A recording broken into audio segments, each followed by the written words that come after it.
اعراب این یه روایتی، آیه چیزی که نداره، فقط مسئله صدق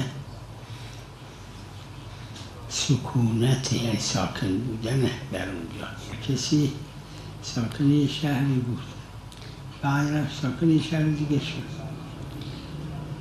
و تصمیم داره دوباره یه روزی برگرده تو همین شهر اول ساکن بشه، یعنی بمونه. این اعراض نکرده. اما اگه اعراض کرد، یعنی بنا نداره که یه روزی بیاد دوباره تو این شهر خودش ساکن بشه، وقتی دیگه شهرش صدق نمی کنه، یعنی دیگه مسافر حساب میشه. اما اگر از اعراض عدول کرد، اینو غالبا متعرض نشدن. به نظر من اینه که، برداشت من اینه که آره این اگر اعراض کرده بود اما بعد دوباره تصمیم گرفت که برگرده همینجا ساکن بشه، عرف اگه بفهمه این تصمیمشو، اینو مسافر حساب نمی کنه.